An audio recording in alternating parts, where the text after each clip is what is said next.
You're listening to a Roddenberry podcast.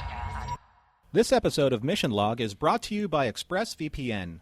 Protect your internet privacy today and get an extra 3 months free with a 1-year package at expressvpn.com/missionlog. This episode is also brought to you by Helix Sleep.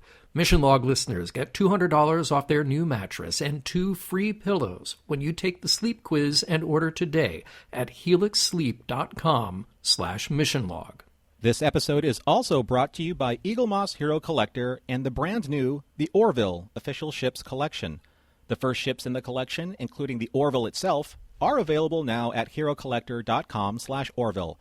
Use code MISSION10 at checkout to get 10% off your purchase with free shipping. Mission Log, a Roddenberry Star Trek podcast, episode 387, Rocks and Shoals.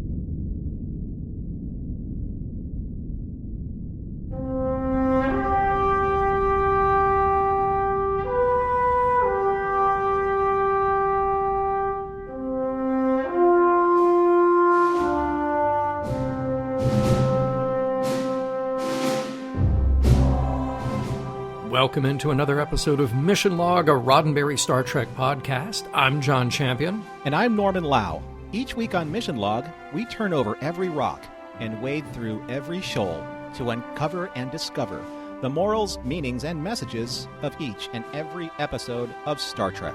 This week, Rocks and Shoals, the one where Sisko goes toe-to-toe with a Jem'Hadar soldier who shows us the true meaning of honor as Kira struggles to get her resistance groove back. We'll get to trivia and the story in just a moment, but first a word from our sponsor, Eaglemoss, and the official Orville Starships collection. I love talking about these little starships. Starships that are Star Trek starships and Star Trek starships that are not Star Trek starships, which are the Eaglemoss Hero Collector, the Orville Collection. Now, these ships are developed in partnership and based on Seth MacFarlane's hit science fiction comedy drama. These ships are from the brand new The Orville Ships Collection, and they're available only from Eaglemoss Hero Collector. The first ships in this collection, the Planetary Union ship, the USS Orville, the ECV-197, and its shuttle, the ECV-1971, are available right now directly from the Eaglemoss shop for only $29.95 each, with free shipping. There's even an oversized XL edition of the Orville available for only $74.95.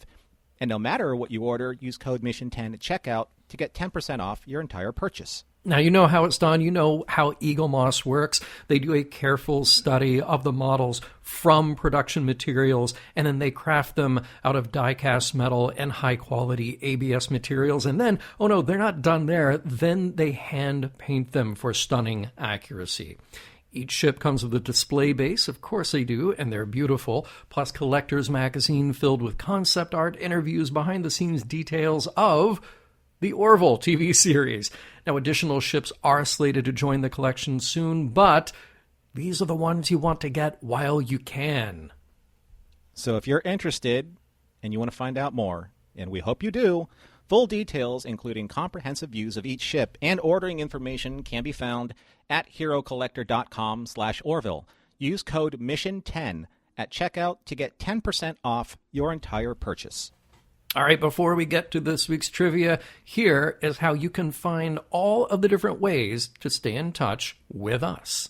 Mission Log relies on your participation, so that's why we want to hear from you. Help us spread the word by giving us a like or a share on Facebook or Twitter, where you'll find us at Mission Log Pod. Your reviews at Apple Podcasts help other people find the show, and we do appreciate it. You can reach us on Skype at Mission Log Pod or by calling 323-522-5641. Our email address is missionlog@roddenberry.com, and remember, we may use your comments on an upcoming episode of Mission Log. And now, turning over every trivia rock and wading through every trivia shoal with his deep waders, here we are with John Champion with this week's trivia. With my waders on. This is how we do trivia every week. You know, you have trivia to. Waders are a thing. Oh, yeah. You have to have your trivia waders. Official Mission Log trivia waders, patent pending, trademark, copyright. So, Rocks and Shoals was written by Ronald D. Moore. Ron has been writing all along for DS9 since Season 3, of course, and the most recent teleplay of his that we discussed was In the Cards. And for this one, he had a bit of a challenge in that it was filmed after what would be the next episode aired. That would be Sons and Daughters. This gets complicated when you're in a long story arc and making sure a continuity of the story is correct from episode to episode. So that was what was before him there. This one was directed by Mike Vijar. This is Mike's third DS9 outing in the director's chair. He most recently directed Impact Nor last season. Location shooting. You know I love it. We return here to Soledad Canyon, which we've seen a few times on DS9. The most recent time was those exterior shots for The Ship, the one with the ship. And we mentioned how brutal that shoot was, and this was more of the same. Now, they thought it would be okay.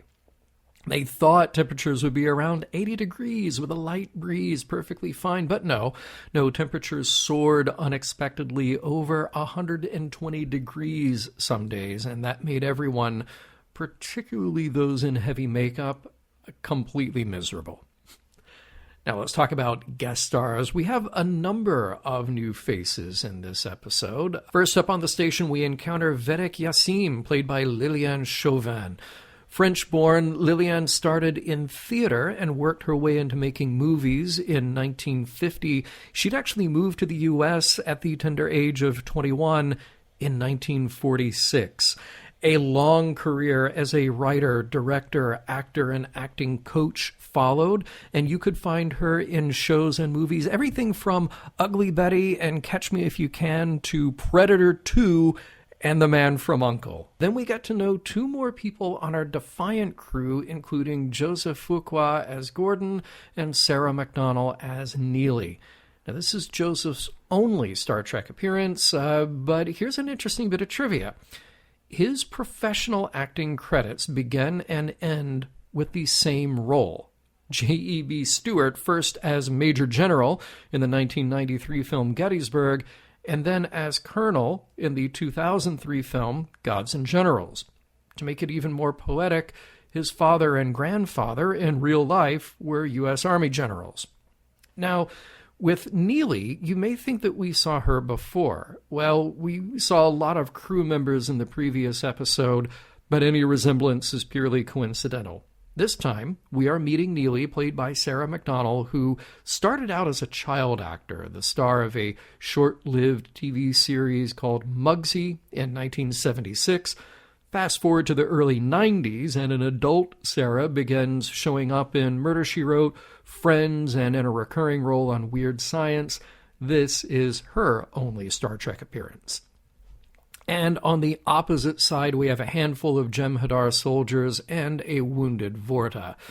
One of those Jem'Hadar is played by Paul Eckstein, who is making his Star Trek debut here, but will be back as another Jem'Hadar and then on Voyager in different alien roles. Shortly after his acting work, Paul turned to writing, where he has turned in a number of scripts for shows like Law & Order, Criminal Intent, and Godfather of Harlem. The third, who is in command of the Jem'Hadar soldiers, is Ramatiklan, played by Phil Morris. Now, I hope you remember that Phil was a Klingon. He played Thopak in the DS9 episode Looking for Parmak in All the Wrong Places. And I hope you remember that he starred in the 1980s revival of Mission Impossible, playing the son of the character that his real-life dad, Greg Morris, played in the 1960s. Norman will remember that Phil guest starred on Babylon 5, and none of you are forgiven if you forget that Phil was one of the stars and chief purser of Love Boat: The Next Wave. Finally, we have Christopher Shea in the role of Kivan, our Vorta. This appearance on DS9 really comes at the beginning of Christopher's professional on-camera career. Prior to this, most of his work was in the New York comedy theater scene. After this episode, though, just a whole string of TV guest appearances opened up for him. Christopher shows up on Charmed, Will and Grace, Cougar Town, Mad Men, Modern Family, and more. We will also see him again. He'll be back on DS9. Then we will see him jump over to Voyager and Enterprise in different roles. The following segment contains frank discussion of the state of Chief O'Brien's pants. You have been warned.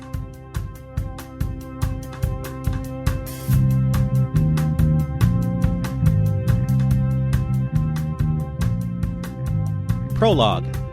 Limping their way back to Federation space in a near-powerless and warp-crippled Jem'Hadar attack ship, Captain Sisko, Chief O'Brien, Dax, Nog, and Garrick, along with a few surviving crew members, are desperately trying to outrun and outmaneuver two real Jem'Hadar fighters who are in hot pursuit.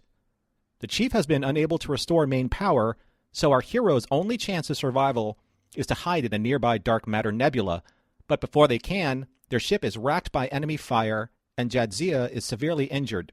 Dr. Bashir believes the Dax symbiote may be as well. And just to make matters even worse, Garrick reestablishes external visual contact just in time to see the ship plummet powerlessly towards the surface of an unknown M-class planet.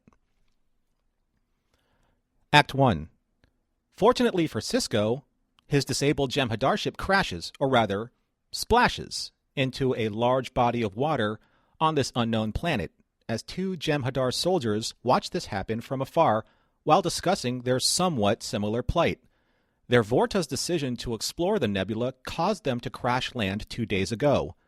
Meanwhile, Sisko and company, having survived their water landing, fashion a makeshift raft to get their supplies and an injured yet stable Jadzia to shore. And just when things started to look up, the Chief looks down and notices his torn pant leg, which becomes the final and most absurd straw that breaks the Chief's back as he and Sisko break out with laughter. On Terok Nor, Major Kira wakes up to the same old.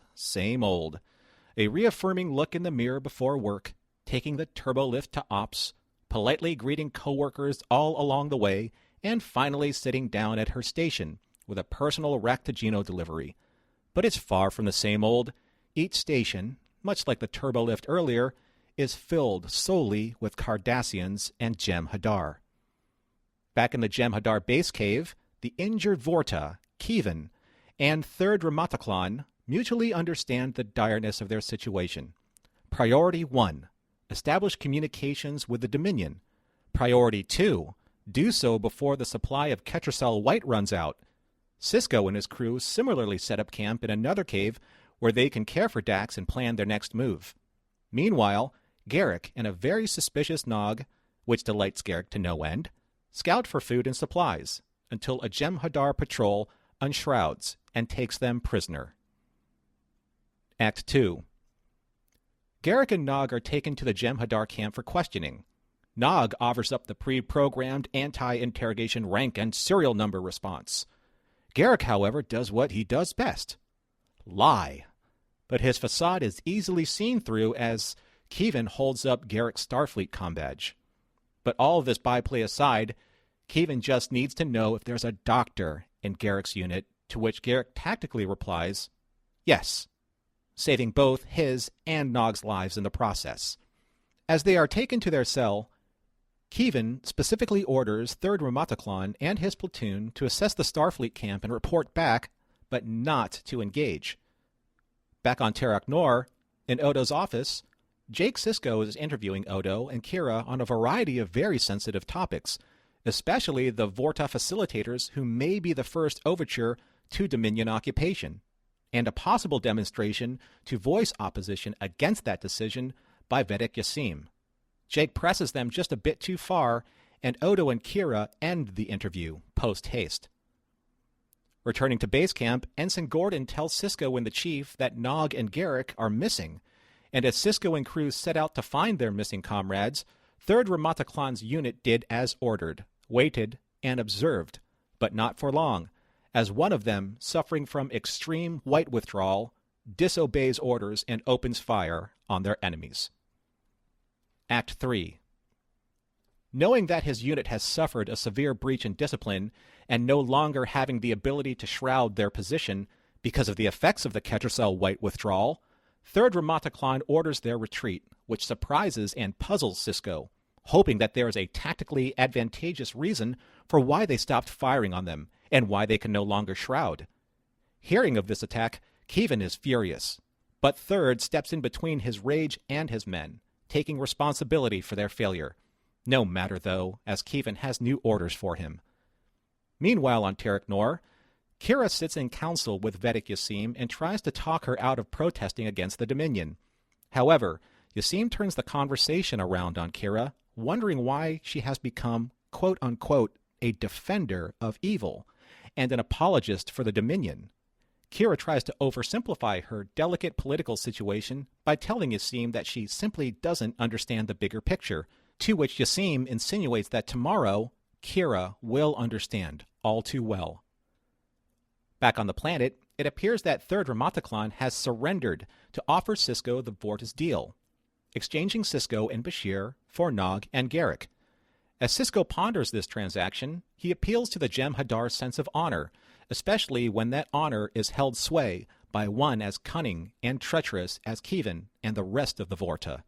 However, Sisko's ploy to sow dissent fails to break through Jem'Hadar training, as Ramataclan states that he was only instructed to deliver the message, but will carry out Sisko's request to make sure that the terms of the negotiation are honored. Act 4. The prisoner exchange goes as planned, as Nog races forward ahead of Garrick, eager to create some space between him, Garrick, and his captors.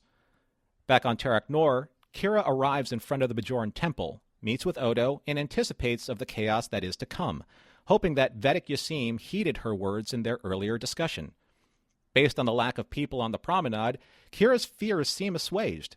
Even Jake is surprised as he arrives, informing Kira that Yassim asked him to be there at exactly 1400 hours. Suddenly, they hear someone nearby say, "What's she doing?" Kira and Jake look up to see Yassim, and only her, alone and unarmed, standing atop the promenade with a noose around her neck.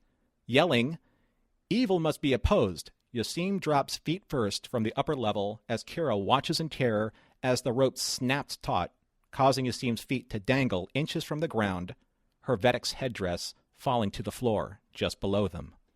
As Sisko and Bashir finally arrive and confront Keevan, Bashir goes immediately to performing emergency surgery to save the Vorta's life, in the midst of a captive audience, the Jem'Hadar cadre who are understandably curious about the inner workings of a Vorta. Back on Terek Nor, Major Kira wakes up to no longer the same old, same old. Quite the opposite, in fact. This morning, every moment and every part of her daily routine is now a constant and painful reminder of what Vedic Yassim accused Kira of being, a Dominion apologist, a defender of evil. In a fog of shame and disbelief, she stands from her station and leaves. Meanwhile, on the planet, Keevan is healing nicely as he reveals his ultimate endgame to Sisko and Bashir. Upon opening his Ketracel white chest, Keevan confesses that there is only one vial of white left, which means that very soon he will lose control of the Jem'Hadar, and once that happens, they will kill everyone on the planet, including themselves. Unless Sisko and his crew can kill them first. But how? Well, if Keevan sends his troop to where Sisko is waiting to gun them down, then Sisko, and most importantly O'Brien, who is the only one who can fix Keevan's comm system, are saved, as is Keevan in the process. I mean, to a Vorta, what are the lives of a few unyieldingly loyal troops when it comes to self-preservation? Act 5. As Sisko and his crew debate about the morality of what they must do, Sisko takes it upon himself to cut through the moral red tape and decides what must needs doing. It's either them or the Jem'Hadar who is leaving the planet alive, and to Sisko, the easy choice is asking Dax if there's a third choice. Later on Terek Nor, Odo comes upon Kira, who is staring down at the spot where Yassim hanged herself. Kira has come to a crossroads and questions who she is anymore and what happened to the freedom fighter that helped her free her people from the Cardassians only a short time ago. But she quickly remembers her training and embraces her resistance fighter belief that if you aren't fighting your enemy, you're helping them. Odo, knowing this look in Kira, chooses not only to get out of her way, but to join her in forging the new resistance on the station to fight the Dominion and especially the Cardassians. Again. As the remaining Jem'Hadar march in formation through a very wide open canyon, Sisko, from a tactically safe position, tries to reason with Third Ramataclan. Sisko offers him a chance to surrender, telling him that Kevin and the Vorta don't deserve the honor and loyalty afforded him by the very same troops he's ordered to be slaughtered. But to no avail. Resigning to their unwavering belief in the order of things, Third Ramataklan and his troops open fire, only to be cut down soon thereafter by their enemy, the enemy who Kevin gave a greater tactical advantage. Soon after the massacre, a very smug and sure Kevin arrives, surrendering himself to Sisko under the protection of the Articles of War, and lamenting the fact that if he'd had just 2 more vials of white, Sisko and his crew would be dead. With his favor rifle trained on Kiva, an enraged Sisko tells the chief to get Kevin out of his sight, and for a burial detail to be made to honor the fallen Jem'Hadar. The end. Well done on the recap, Norman. A lot to talk about in this episode. But I want to revisit something that we actually brought up last week, and we were talking about the technology on board the Jem'Hadar ship. Those little eyepieces, those little viewers that they have. I think we got a better functional view of them this time around than we did previously, and I can see how it would be very disorienting if you have a 360-degree view of everything that is outside while you have it on. Like, it was kind of a cool, it's a cool effect that they're doing anyway, where you see a little bit of the kind of shadow of what's physically in front of you. Like, Sisko's looking through it, and there's Dax, and there's kind of an outline of the ship, but then you see literally what is outside the ship wherever you look. And I thought it's kind of like, I don't know if you've ever used any of the star mapping apps for a smartphone where it's sensitive to GPS and direction and the gyroscope that's inside. So you hold it up and then it's mapping live the stars that you're looking at. It's very cool. But then I thought, okay, if you had that right in front of your eye all the time, and you're also trying to pilot a ship and bark out orders and avoid getting killed, this would be very difficult. I can see how he got that headache. I can see and empathize with Sisko because it's like VR. When you're in VR and you have an all-encompassing visual experience and then you remove that, it's very disorienting. Yeah.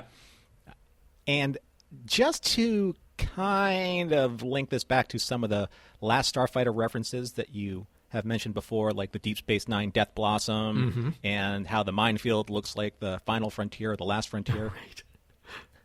The eyepiece reminds me a lot of that mechanical eyepiece that the commander of the battleship had kind of like maneuver across his eye when he says, "Commander, what are we going to do?" Yep. We die. Totally that, yes. So it reminded me a little bit of that. What was up with the chief just using the D word, meaning damn, like all over the place? It reminded me of that scene at the end of Star Trek 4 where Kirk says, hey, he goes, Spock, where's the hell is my power? Yeah. And he says, 1 damn minute, Admiral. Yes, it's hilarious. I thought of the same thing because it doesn't fit, and it feels like, okay, you're making a point of it not fitting, but no, it definitely doesn't fit. Don't worry about like Nog being, exposed to the horrors of war. Right. Just make sure that he's not vulgar. Make sure he doesn't curse.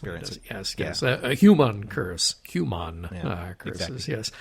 So, and speaking of Nog, I really like that moment where he's walking around with Garrick. They're on the planet. And he says, "You tied me up and threatened to kill me. I won't turn my back on you again." And Garrick says, "Cadet, there may be hope for you yet." It was a good moment. It was funny, and it was a good callback to what we saw in Impact Nor. But if we take it seriously for just a moment, that is a lot to ask of Nog to go off on a mission alone with Garrick that soon after Garrick was about to kill him. I don't think I'd be comfortable with that. Well, hopefully they listen to our show and realize that the effects of a chemical imbalance in someone doesn't really cause them to be blamed for something. Yes, yeah. If Nog tuned his ears to a certain decibel level, perhaps he heard our show. Possibly using the Ansible of subspace. Right, possibly so. So who doesn't love being able to heat a rock in Star Trek with a phaser? That is like a time-honored tradition. Classic. In Star Trek. We're going back to first season. We're going back to Enemy Within. Wonderful. It would be so funny if Dax did something like, "Can you bring me like a pot of hot coffee?" I know, right? As a touchstone. But hey, you know what? Phaser heating. I love my wand company like phaser rock light thing. Yes. because I do the exact same thing. It warms me up at night in my solo room. Yeah. And if all I had a pot of hot coffee, it would have been the perfect experience. Oh, that's great. The bit about Garrick escaping the USS Centaur, I thought was a nice bit of detail, since we just saw them engage the Centaur before they went on the mission to destroy the Ketracel White base. Yes. Yeah, I thought that was very cool. Because, I mean, it's a callback, but it's such a quick callback. And it's one of those things where it doesn't matter if you get it or not. But it was just, a dramatic moment from right before the previous episode. Why not have it? It was a perfect little moment. Now, here's an interesting bit of detail, since I was talking about the location shooting in the trivia segment. There's a little bit of water there at Soledad Canyon, but not enough to do the kind of scale that they needed for these shots. So they added in a lot digitally. And that brings me to a point about this episode. As I mentioned in the last 2 episodes, how we're really seeing the end of all of that extensive, newly shot model work on Star Trek. Now we're really going all in on digital. And this is really a delineation point where we're seeing so many more digital effects. And it's a mixed bag. I got to be honest. And look, I'm not bringing it up because I feel like I want to bag on primitive effects. I feel like that's a very easy thing to do. I mean, anybody mentions bad CGI and, that scene from The Scorpion King with The Rock immediately comes to mind, and we can make fun of that all day long. And then that changes every few years. They get better and better. The effects techniques get better and better. But because we're seeing the change here, that's why I wanted to point it out. That shot of the stolen Jem'Hadar ship slipping into the ocean, not a great effect. But clearly they are paying attention to the environment that it's in, to the bit of smoke and the little bit of fire coming out of it. Some of those ships, even around the station, you have this traditional model shot of the station, but then you have layered in video effects of ships. Like I said, it's a mixed bag. I know it'll get better. I'm not trying to point it out here to just poke fun or say that they did a bad job. They certainly didn't. But we're just seeing this change that is very much of its time. Yeah, you could tell that there were a lot of different attempts at trying to tell the story through the best effects that they could apply at the time for the money that they were allowed to spend. Yeah. I mean, we're all realists here when we come to knowing that there are production limitations involved when it comes to a budget. Yeah. Some of the episodes, obviously the season premieres and cliffhangers and sweeps week episodes, those are the ones that are going to get the big money. I have a question though about Ketracel White. Yeah. When Kevin opens up his chest and pulls out one vial, does only one Jem'Hadar get it, and would it be the leader always, or do you have to earn that right to get the white, or do they just take a couple of seconds of it and pass it around? How does that work? Right. See, I wondered about that, and I thought they could or they would go in that direction where it is shared among them. One takes a hit and then gives it to the next one, and you just sort of you try to chill out and ride out whatever is you got an extra smoke. Right. But then I thought, well, okay, if you're the third, and we'll definitely get into the character of Ramataclan because he seems pretty honorable, would he be looking out for his men to share it and make sure that everything is done fairly and equally? Or do you strategically just, if only one person can have it, you give it to the one who you need the most, who's the most talented, smartest, deadliest soldier? I don't know. Yeah. Yeah, it reminded me of that scene in Saving Private Ryan where it's towards the end, and I think one of the characters was chewing gum, and the partner that he was with, hey, do you got any more of that? And he just literally splits his chewed up gum in half. Right. Because that's what you do when you're in that situation. So I think, I don't know, for me it would have been neat if Third just took it, like you said, just kind of filled his neck tube up a little bit and then passed it around. Right. I mean, like I said, they need a fix or else they're going to go insane. Yeah. So yeah. I love how you describe that. It's very poetic. Here you go, fill up your neck tube with this and get back to me. Hey, we tech the tech We here do. like no one else does We do, on Mission yeah. Log. Yeah. We probably won't get into it a whole lot in this episode, but I do want to point out that I love how we're getting real payoff with Jake's role as a journalist. Now, we don't know if those stories are getting out necessarily or in what form, but regardless, functionally for the show, this works because he is exposing information to the audience, to us. For the character, though, he's getting better at his job, and we're still seeing that place where real life motivations bump up against the journalistic prerogative of getting the whole story. So I think it's so cool that this is a thing that they found about Jake and have continued in a way that makes it count.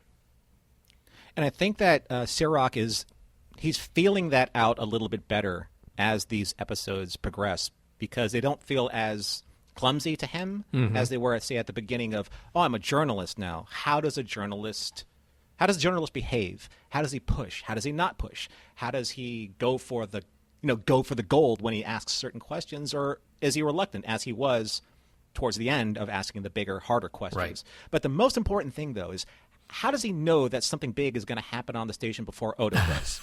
That's what I want to know. I wondered about that, because you think that Odo knows everything, but then maybe as sort of the kid who's unassuming and who's not part of the security team, maybe it's easier for him to get information. And, I understand that, and I think it makes perfect logical sense if you don't have somebody that could literally turn himself into a fly and fly around and hear everything. Right. Yes. Which is what I would do if I was security. Yes. Now, here's something that I think was super cool, and I don't know why they haven't gotten back to this fashion yet, but when they were walking around with their phaser rifles slung low, they had their jackets zipped down, they looked so money, and they didn't even know it. Right? They looked so good. Yeah. What a great look. It's like Rugged Bashir from the last episode. Absolutely. Yeah. Ooh, Rugged Bashir. That Rugged Bashir TM goes along with Gooey Bashir TM. Oh, yeah. And Casual Friday Odo. And Casual Friday, Yep. And those are that's our next band. Yeah, Rugged Bashir. Right. Yeah. And by the way, like I said, there's so much more to discuss, but I do really like that moment of Sisko getting under Ramadaklan's skin. It's nice to see a good mind game happening right there in front of everybody. And Dax even kind of asked him, like, "Ooh, you were sort of working on him there, weren't you?" Sometimes it works. Well, there's a lot of truth to his truth. Yeah. Yeah. He was saying, I think, something that the Jem'Hadar, it's not like they didn't know that was going on. Mm-hmm. It's just, I'll get into that later. Yeah. I don't want to steal my own presentation. Sure. I liked when Nog ran in front of Garrick at the exchange, because at first I was like, he wants to get away from Garrick. But then, like Kevin said, he just saved your life. So I think Nog kind of trusts him now and just wants to get back to his camp. He's not afraid of Garrick anymore. Yeah.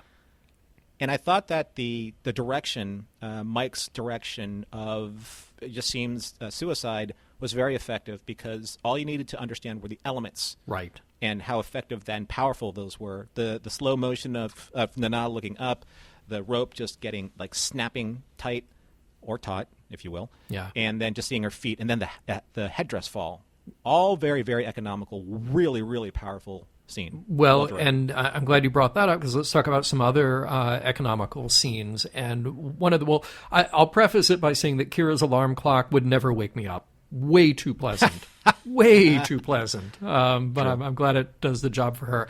But there's a great piece of writing and directing here, and particularly a good piece of writing that there's no dialogue. That second time that Kira goes to where the alarm wakes her up, she goes to work in ops, they get across everything you need to know just by having Kira go to work, look at what's around her, and then get up and leave. That is the perfect example of show, don't tell. It was directed well, it was acted well, primarily it was written well, just to get across what needs to happen. Oh, and speaking of good acting moments, Sisko, this isn't a vote. There's Sisko, just very reminiscent of the Sisko in Children of Time, when he was faced with another tough call, and saying that, no, he's made his decision. This debate happening, this is not going to affect him. And he does, though, concede to Dax. I'm still hoping that there's another way out of this, even though we know that there's not. And it was, again, going back to directing, visually it's such an interesting moment to have these two enemies meet in the open on their battlefield before agreeing to shoot each other.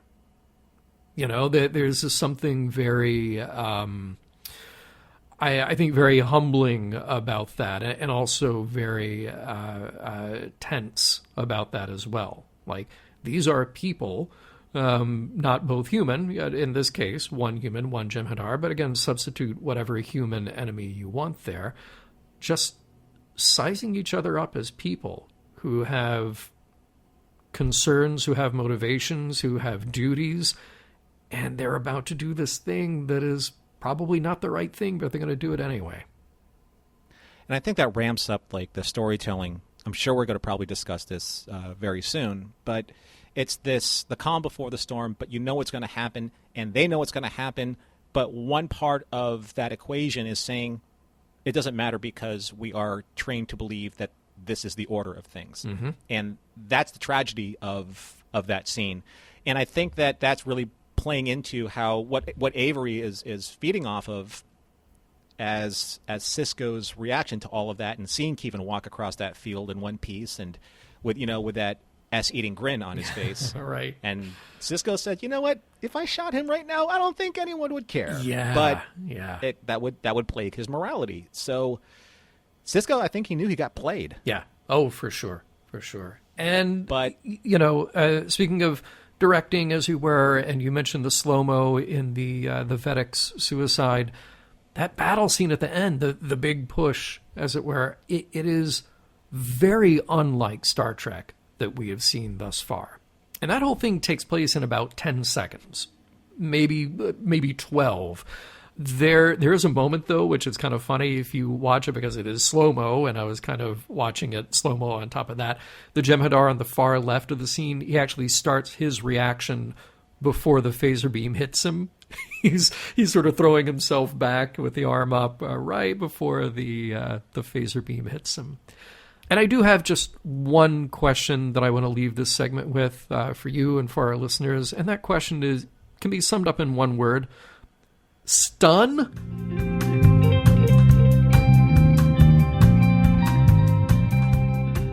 Is there going to be an episode about what that Klingon chef is doing on the station? The title should be Woks and Bowls.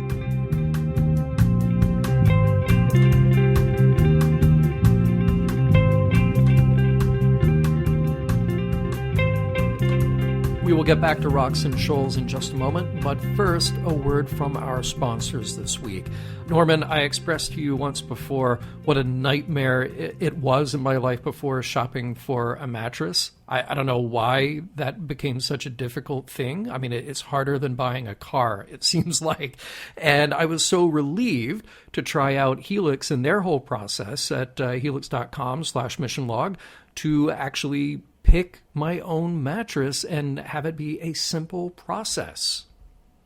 Something that I didn't know that we want to all of our fans to know is that Helix Sleep has a quiz that takes just 2 minutes to complete, and it matches your body type and sleep preferences to the perfect mattress for you. So that's what I did. I took literally a couple of minutes, went online, helixsleep.com/missionlog, put in my details, height, weight, what size bed, and then it wants to know how you sleep. And at first I thought, I'm not really sure because I'm asleep when I'm doing it. So how would I know? But I paid attention and I realized, okay, well, I need kind of a firm mattress and a little support. And they had these pressure point supports. And I sleep on my side, but I also kind of move around a bit. And it picked the perfect mattress for me. So after I took the quiz, I was matched with the Twilight mattress because I needed something a little firm, and I sleep on my side, and also I probably move around a lot, and who knows, I'm probably working on the podcast in my sleep too. Now, it is definitely an upgrade over your standard mattress for sure, and here was one of my other favorite parts. It shows up at your door. Somehow, magically, they teched the tech and took this queen-size mattress folded, squeezed, vacuumed down into this sort of like plastic shrink wrap in the box. So the box doesn't look nearly like it contain a mattress. And yet you open it up, you open up the plastic, and then you wait, like an hour or so, and poof, it magically becomes a mattress. So that was a super cool part of the process, too. Now, Helix is awesome. You don't have to take my word for it, but you're listening to me now, so why not? Helix was actually awarded the #1 best overall mattress pick of 2020 by GQ and by Wired Magazine. Just go to helixsleep.com/missionlog and take their 2-minute sleep quiz, and they'll match you to a customized mattress that will give you the best sleep of your life. They have a 10-year warranty, and you get to try it out for 100 nights, risk-free. They'll even pick it up for you if you don't love it, but you will. Helix is offering up to $200 off all mattress orders and 2 free pillows for our listeners at helixsleep.com/missionlog. You know, Norman and everybody, there are tons of VPN providers out there. You've probably heard of a couple of them or more. And some of you may have even used a VPN, or many, before.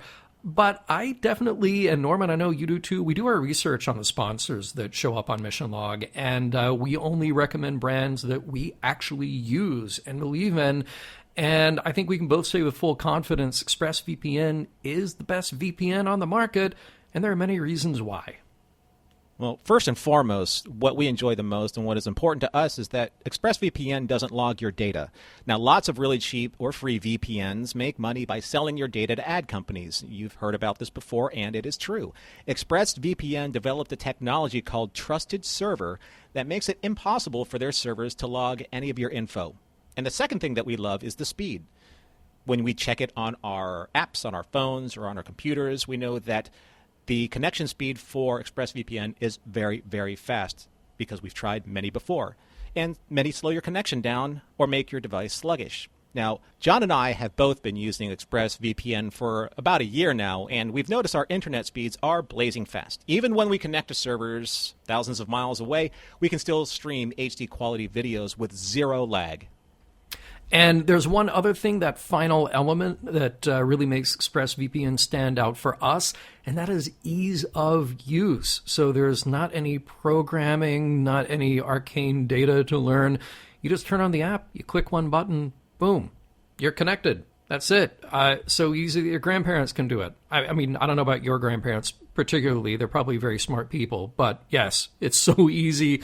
Anybody can use it. And don't take just our word for it. Again, Wired, The Verge, CNET, so many tech experts out there rate ExpressVPN as the #1 VPN in the world. So here's what you do. Protect yourself with the VPN that we use and trust. Use our link expressvpn.com/missionlog today and get an extra 3 months free on a 1-year package. That's expressvpn.com/missionlog. Again, visit expressvpn.com/missionlog to learn more. Norman, when I was in the Resistance, I despised people like me. Indeed. That is, there's such great stuff with Kira here. And I want to go back to that word that you used in the last segment, efficiency.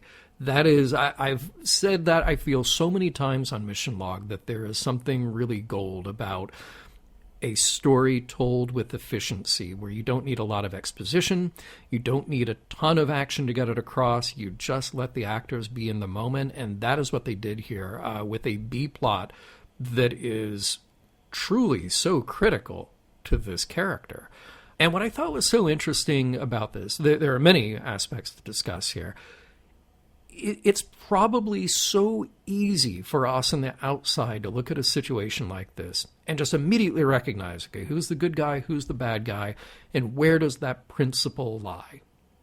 And my fear is that in a similar situation, things get much blurrier.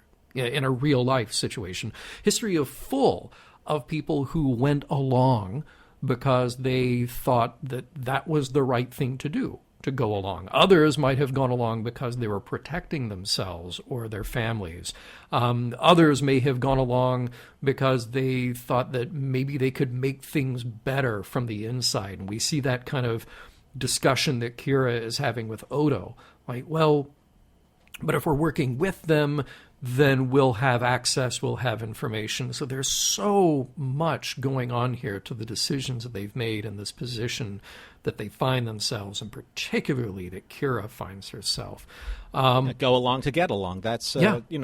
That's a pretty standard trope. Yeah, and it makes sense. I mean, people who resist will have a harder time.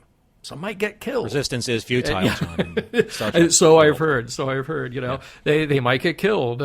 Some resistance movements will fail entirely. But this is a moment where Kira has become the man, and I love the challenge here that Yassin gives her. What will it take, Kira?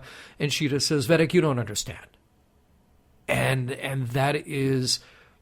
that's almost as tragic an answer as anything, because it shows this complete disconnect from their goals and this complete disconnect from Kira truly being able to sympathize and understand the situation. And I really thought about Vedek Yassin and what drove her, and thinking about a historical parallel, and the image that came to mind, and so many listeners have seen this image, Thich Quang Duc, who in Saigon, he was a Buddhist priest, and in 1963 self-immolated, became I can't remember if it was a Pulitzer Prize-winning photo, but it was a journalistic prize-winning photo.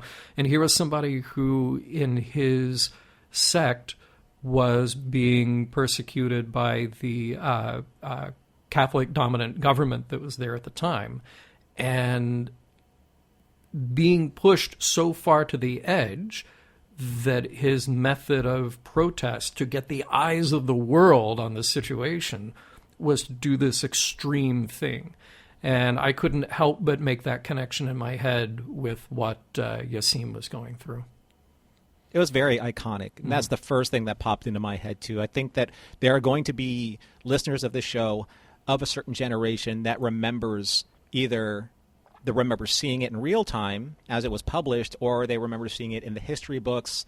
There are those iconic images, this being one of them. And I have to believe, because the writers of Deep Space Nine are so well ingrained with war-type stories and history of war, that the only way that to economically convey this particular message was to do something as extreme on Deep Space Nine as they did in this part of history in Vietnam. Yeah.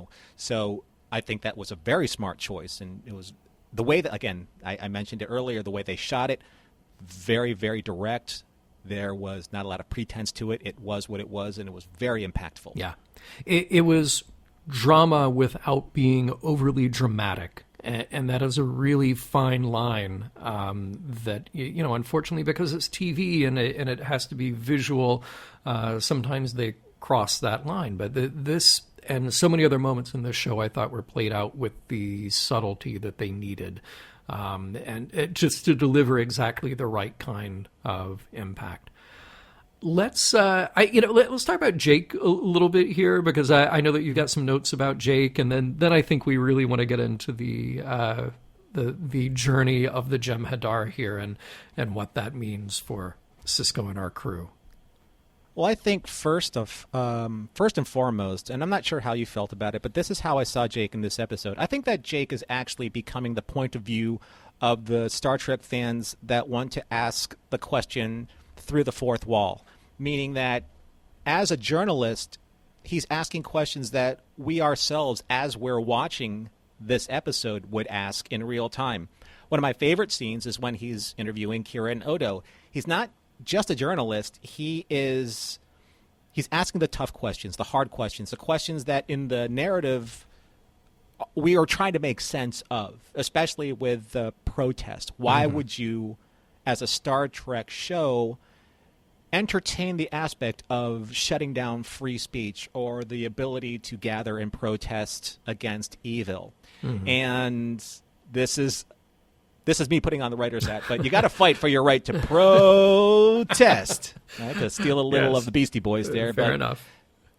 They shut down his questioning fairly quickly, and I felt that this particular scene was super relevant to, say, in 2020 when George Floyd protests emerged. The Black Lives Matters movement emerged and went full throttle in 2020, or any of the protests that were assembled to fight the racism and the tyranny and just the overall feeling of dissent that was happening at the highest stages of our government, the United States government, I should caveat. Yeah.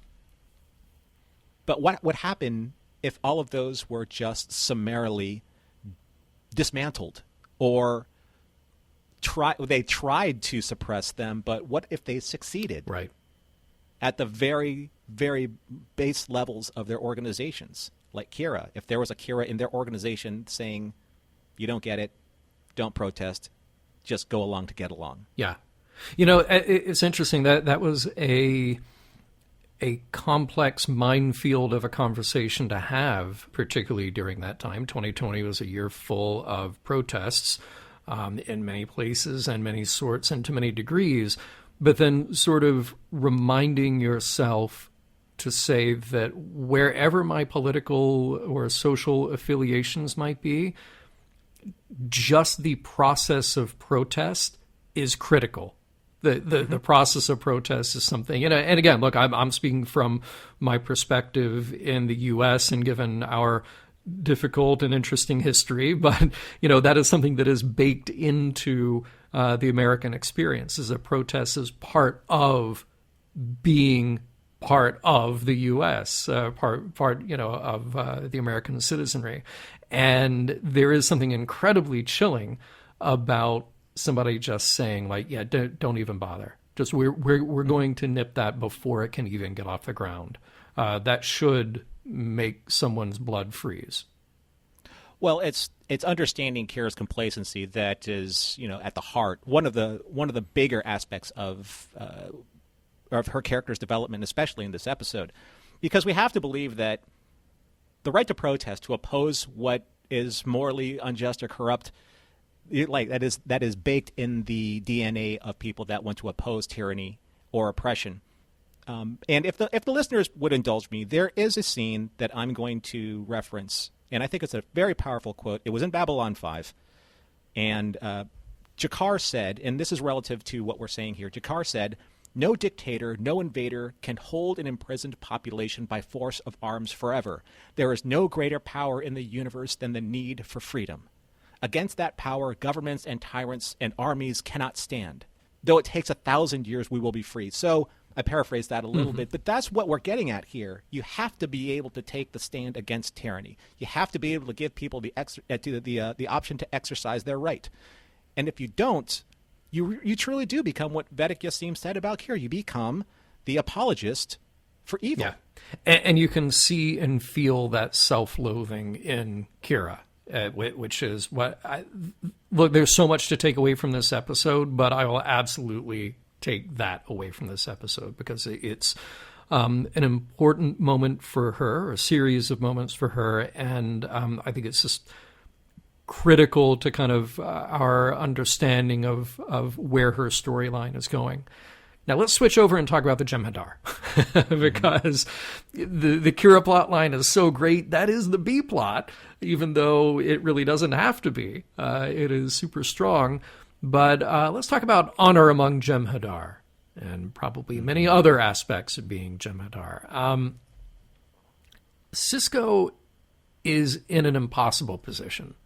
And at every turn, he's trying to return to a position of principle, negotiation and mutual respect and preservation of life. And every one of those moments, he is just getting knocked down. And there's a tragedy to this episode, to seeing that situation degrade, where he can't get the upper hand, on principle or morality or try to talk his way out of it. And there is a scene here. I mean, there's so many great moments of dialogue, but there is a scene here where Garak and O'Brien are sniping with each other. And O'Brien says, there are rules even in war. And Garrick says, correction, humans have rules in war, rules that make victory a little harder to achieve, in my opinion. Mm-hmm. And he's right. I mean, they're both right. O'Brien is right that we have rules. And Garrick is right that, yeah, following those rules might make it a little harder to win the victory. But do we, or how do we keep playing by the rules even when the enemy isn't?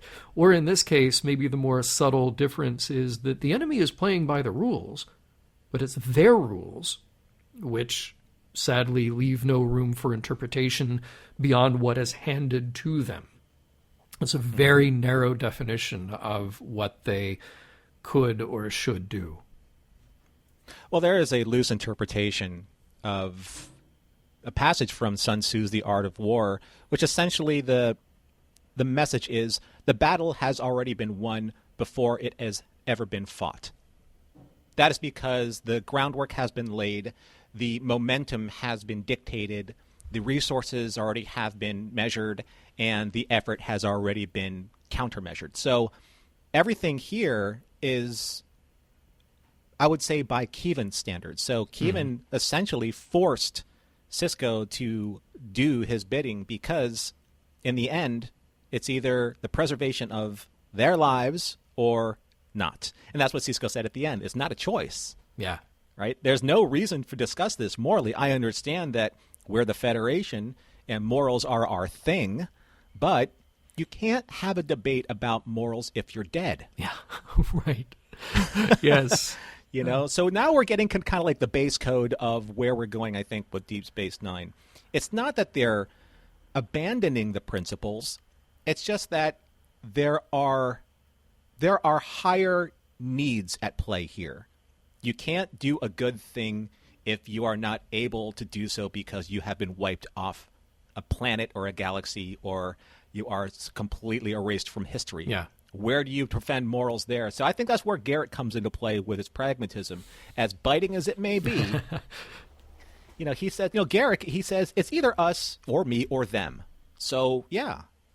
Why is this choice hard? Why is there so much hand-wringing about it? Yeah. Yeah. And, Garrick is somebody who's raised in a completely different cultural context, who's, again, it's not to say that he is unprincipled, but his method of understanding that and the steps that he would take to survive this kind of situation are completely different from what Sisko et al. Would do. And that's where, it does get interesting for me that here you have the Jem'Hadar who are bound by this honor and bound by loyalty. But I think that is an incredibly slippery position to be in. We can look at somebody like Ramataklan and go, you know what? He is standing true to his word. He stays true to his oaths, his loyalty. He even says that he was born to play this role. But I would also take the position that you can be dedicated, you can have these virtuous aspects, but you can be dedicated to completely the wrong cause.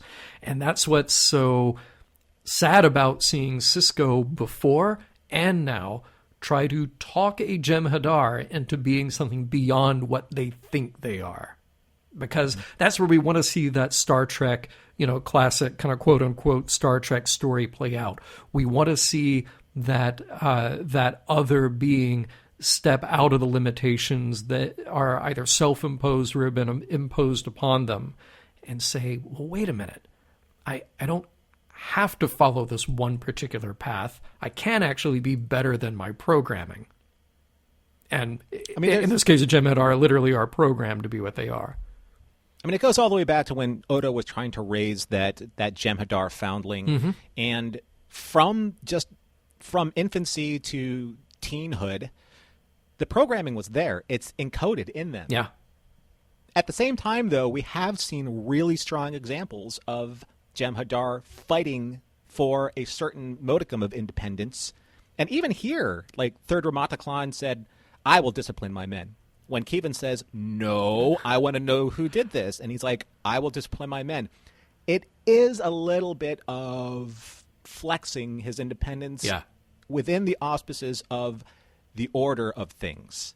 And see, that's what makes it so interesting when you go back to Odo trying to raise that young Jem'Hadar, because, all these negative traits are baked in, they are programmed in, but those have a balance of loyalty and a sense of honor, different from Klingon honor, for sure. Our comparisons are not going to be quite the same there. So you just sort of look at it, and again, from that very Star Trek perspective, like, oh, if only we can encourage this one aspect to supersede the other, supersede the bloodthirsty desire to kill anything that is not like us. And I'll be honest. I'll be a full transparency here. When I watched this episode, I texted John, as I usually do, mostly because I'm like, do I get a softball episode this week or do you? But I said, how is it that the writers have been able to nail time and time again the aspect of honor with the Jem'Hadar? And I think that's what they want to do with the Klingons, but they just fall short. Yeah. Is it just because you have these two very iconic-looking warrior races, and they need to make one just a little bit more extreme one way, i.e. the headbutting Klingons, and then really just driven by honor and duty and loyalty in another way, showing the tragedy of what that does, the tragedy of not being able to independently think, what does this all mean? And these decisions have already been made for me based on this programming. And that's the difficulty. We'll come back to that in our wrap-up, I think, and that's that you've got Klingons and Jem'Hadar who are both bound by and fetishize this sense of honor, but inevitably it leads them to these really unfortunate places. So we kind of go back to the human model in Star Trek again, which is to say, honor is great, principle is great, morality is great, but you have to temper that with something else. You actually have to judge the result of what I'm doing. We have to apply a layer of compassion here. We have to apply a layer of logic or understanding here. There are many other things we have to take in mind other than just this one key phrase that we will use to justify any behavior.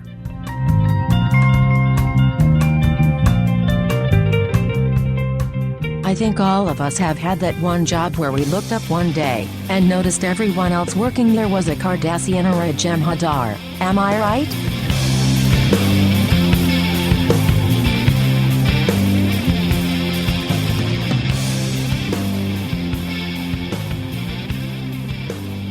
So we're at the end of Rocks and Shoals, and we've pretty much turned over as many as we possibly could, waded through as many little shallow pools of water that we were allowed to.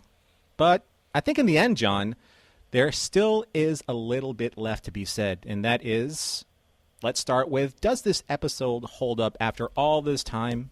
How did this episode speak for you? What do you have to say about it? I mean, look, I was being super nitpicky earlier when I pointed out that the effects have changed a bit, but, that's just the reality of production. That did not in any way take away from my enjoyment and my interest in this episode. I like everything about it, and it's partly a testament to something that Ronald Moore often gets very right in his scripts, which is taking the broad strokes of drama, particularly here in a war story, and then making it very human and intimate.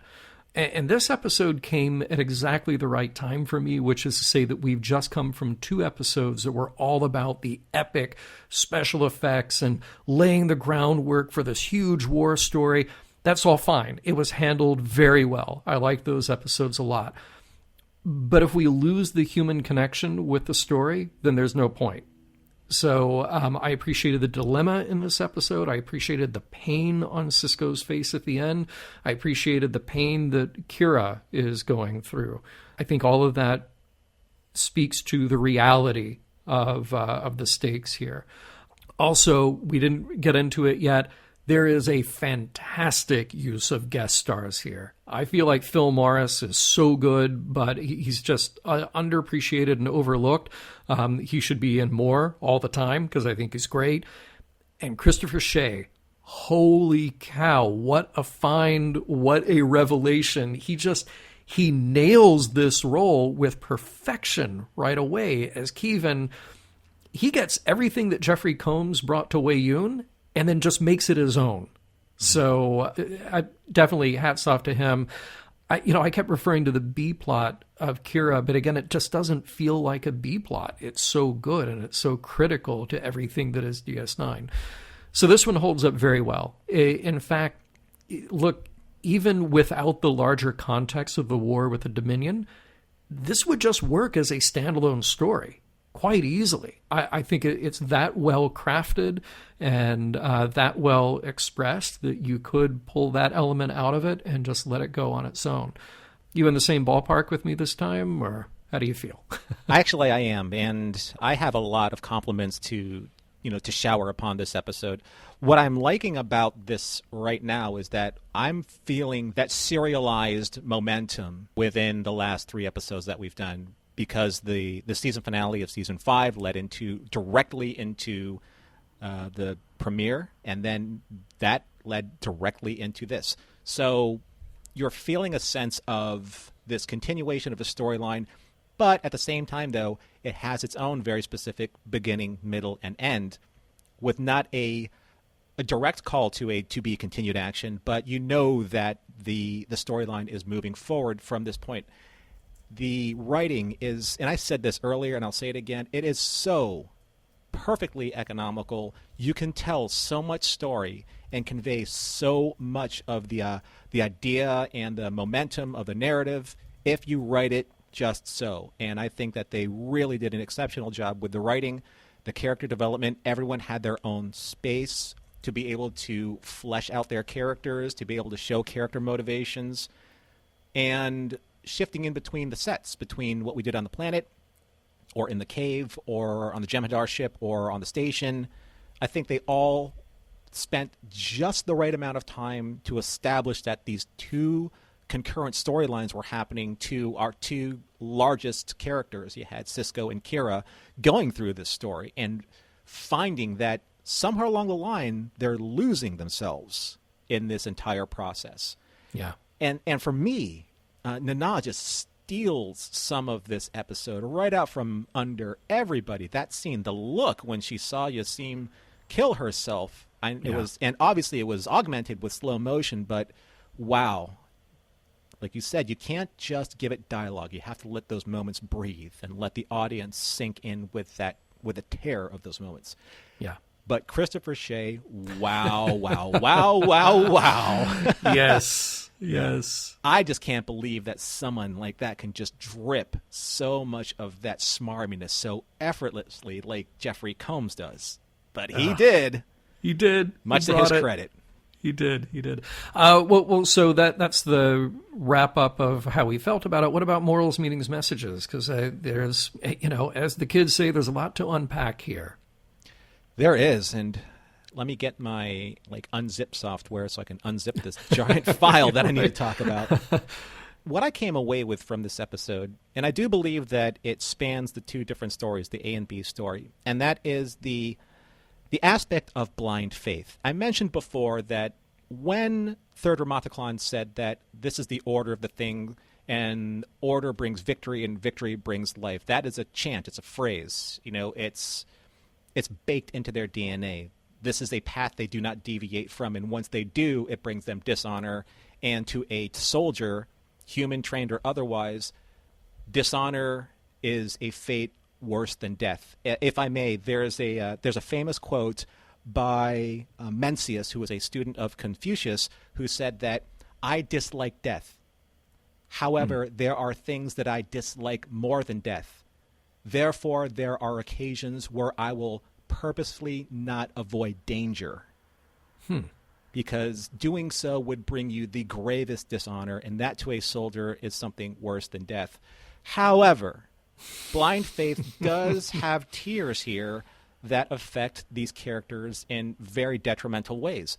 Obedience is a form of blind faith because it's blind obedience. And that is what led to the demise of Third Ramathaclon and his men, who he swore to protect. in front of the Vorta. It is my responsibility to discipline the men and to protect them and to lead this unit.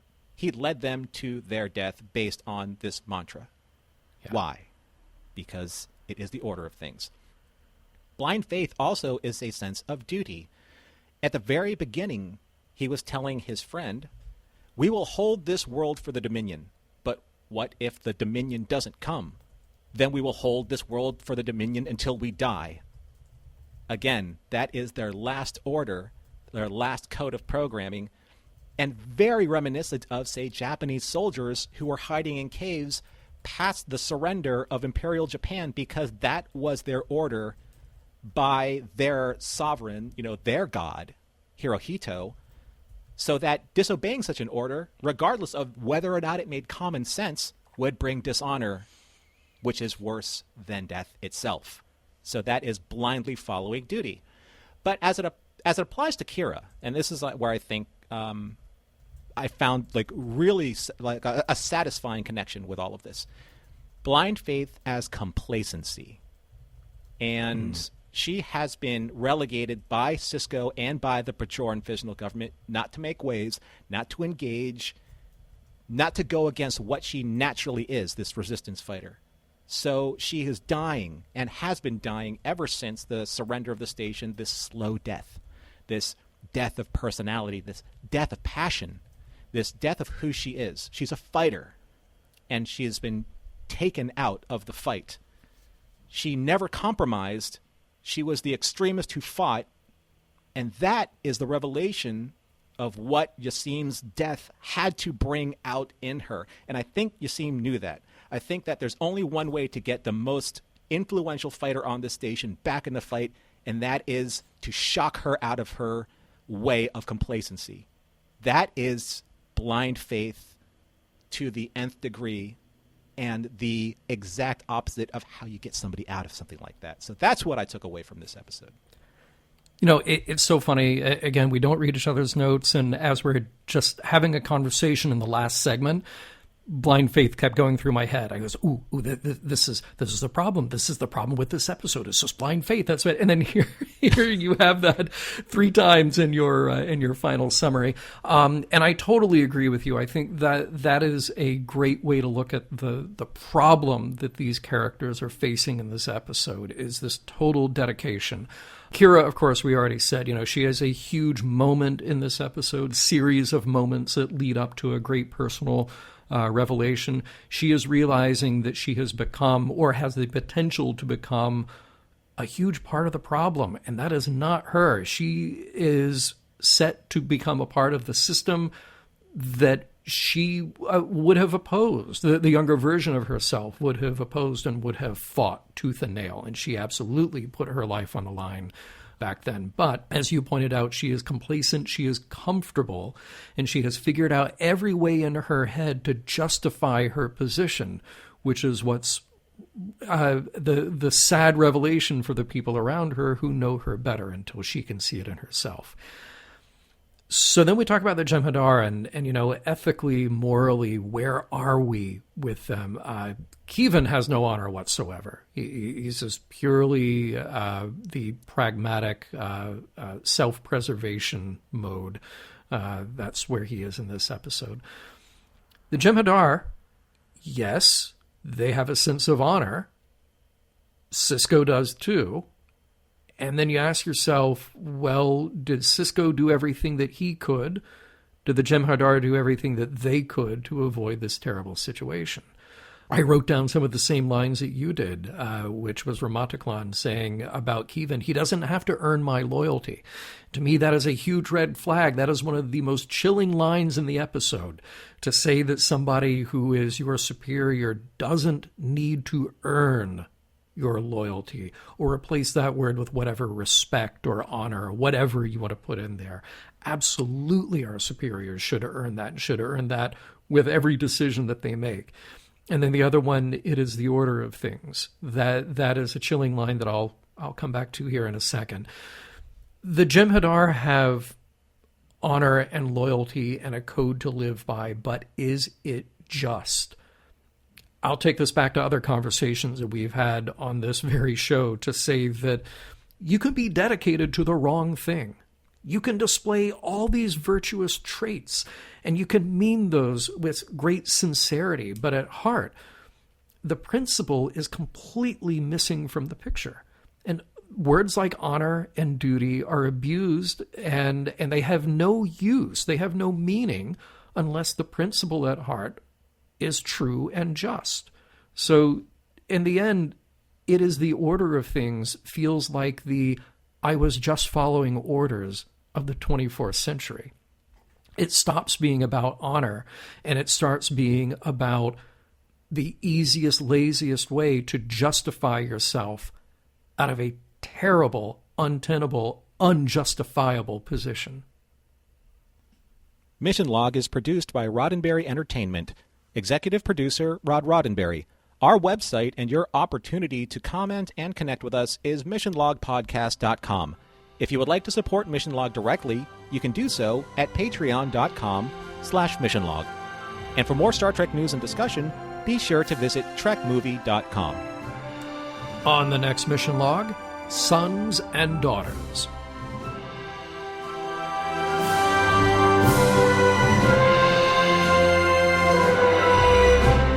Some of the music for Mission Log provided by Warp 11, online at warp11.com.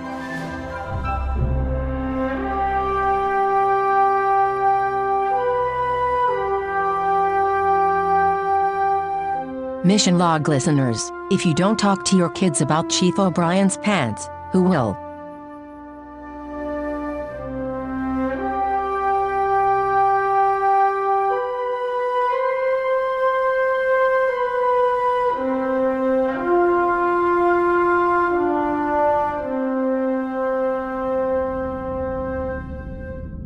End transmission.